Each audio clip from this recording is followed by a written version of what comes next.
आज मैं आपको वेदों से प्रेरित एक सुंदर और हृदय स्पर्शी कहानी सुना रहा हूं। ये कहानी है ऋषि याज्ञवल्क्य और विदेही जनक जी की कथा और विषय है आत्मज्ञान की खोज। और जो ये कहानी है वो बृहदारण्य उपनिषद पर आधारित है।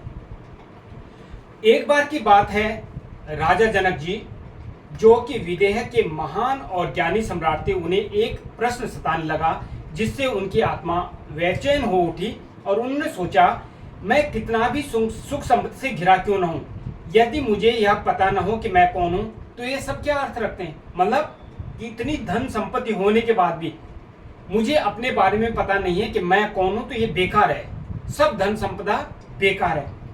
तो उन्होंने देश के सभी मुनियों, ऋषियों और विद्वानों को आमंत्रित किया और घोषणा की, जो मुझे आत्मा का सत्य ज्ञान देगा, मतलब इस विषय में मुझे उचित ज्ञान देगा, उसे मैं अपना समस्त राज्य दान कर दूंगा।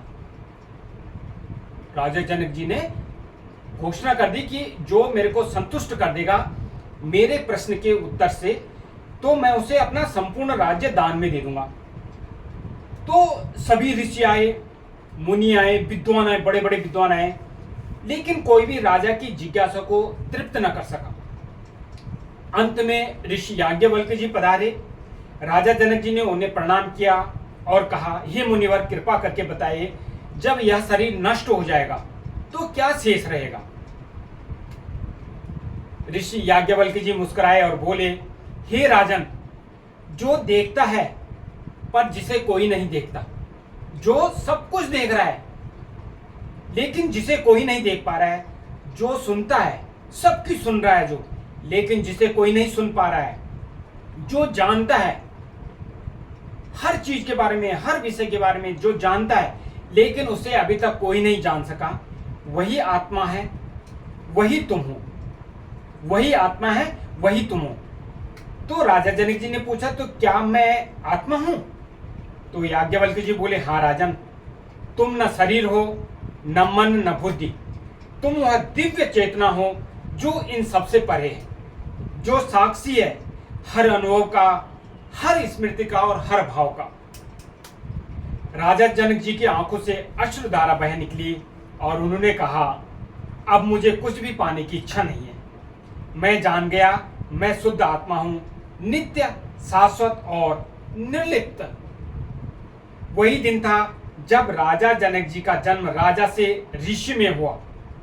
उन्हें राजश्री जनक कहा जाने लगा और उनके दरबार में आत्मज्ञान की गूंजने लगी। और क्यों? क्योंकि वो धन, वैभव और मोह से परे हो गए। तो कहने का मतलब है कि जो धन और संपदा है वो किसी को सुख नहीं दे सकती है। सुख तो मिलेगा आत्मज्ञान से, प्रभु के भजन से, प्रभु की वंदना से। तो इस कहानी का जो मूल विश्लेषण है कि यह हमें वेदों और उपनिषदों के सार से जोड़ती है। यह बताते हैं कि सत्य धन बाहरी नहीं, भीतर ही है। भीतर का सुख सत्य सुख है, परम सुख है, परम धन है। यह आत्मा और शरीर के भेद को सरल शब्दों में समझाती है। यह बार बार सुनने पर अंतर मन को शांति और प्रेरणा देती है। तो है ना खूबसूरत कहानी।